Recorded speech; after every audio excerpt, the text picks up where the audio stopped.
செங்கல்பட்டு மாவட்டம் புதுப்பாக்கத்தில் அமைந்துள்ள சென்னை டாக்டர் அம்பேத்கர் அரசு சட்டக் கல்லூரியில் சமகால சட்ட சிக்கல்களும் மற்றும் அதன் வளர்ந்து வரும் போக்குகளும் என்ற தலைப்பில் 12/9/2025 முதல் 14/9/2025 வரை நடைபெறும் 3 நாள் சர்வதேச பயிற்சி பட்டறையினை தமிழக சட்டத்துறை செயலாளர் ஜார்ஜ் அலெக்சாண்டர் குத்துவிளக்கு ஏற்றி தொடங்கி வைத்தார்.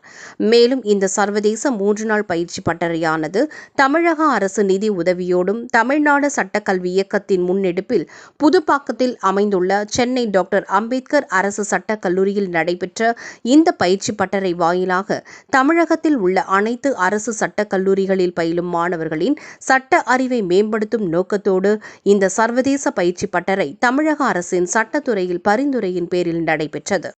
இந்த கருத்தரங்கில் தமிழகத்தில் உள்ள 15 அரசு சட்டக் கல்லூரியில் இருந்து தேர்ந்தெடுக்கப்பட்ட 300 மாணவ மாணவியர்கள் சர்வதேச இப்பயிற்சி பட்டறையில் கலந்து கொண்டனர்.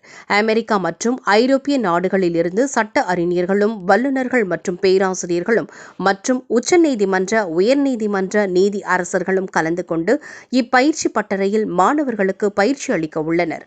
வளர்ந்து வரும் சூழலில் சட்டத்தின் பங்கு மிக முக்கியம் என்பதால் சட்டக்கல்லூரி மாணவர்கள் அதற்கேற்றாற் போல சட்ட நுணுக்கங்களை தெரிந்து கொள்ள வேண்டும் என்றும் உயரிய நோக்கத்தோடு அரசு பயிற்சி பட்டறை நடத்தப்படுவதாக சட்டத்துறை செயலாளர் தனது உரையில் தெரிவித்தார். தமிழ்நாடு சட்டக்கல்வி இயக்குநரும் பயிற்சி பட்டறை தலைமை புரவலருமான பேராசிரியர் முனைவர் ஜே. விஜயலட்சுமி நிகழ்ச்சியில் சிறப்புரையாற்றினார். மேலும் இந்த நிகழ்ச்சிக்கு திருச்சிராப்பள்ளி அரசு சட்டக் கல்லூரி முதல்வர் பேராசிரியர் முனைவர் ராஜேஸ்வரன், ராமநாதபுரம் அரசு சட்டக் கல்லூரி முதல்வர் பேராசிரியர் முனைவர் ஜேம்ஸ் ஜெயபால், இப்பயிற்சி பட்டறை புரவலர் குழு உறுப்பினர்களான சென்னை டாக்டர் அம்பேத்கர் சட்டக் கல்லூரி புதுப்பாக்கத்தில் உள்ள முதல்வர் பேராசிரியர் முனைவர் ஜி. ஜெயா கௌரி, தருமபுரி அரசு சட்டக் கல்லூரி முதல்வர் பேராசிரியர் முனைவர் உஷா, நாமக்கல் அரசு சட்டக் கல்லூரி முதல்வர் பேராசிரியர் முனைவர் அருள் ஆகியோர் கலந்து கொண்டனர்.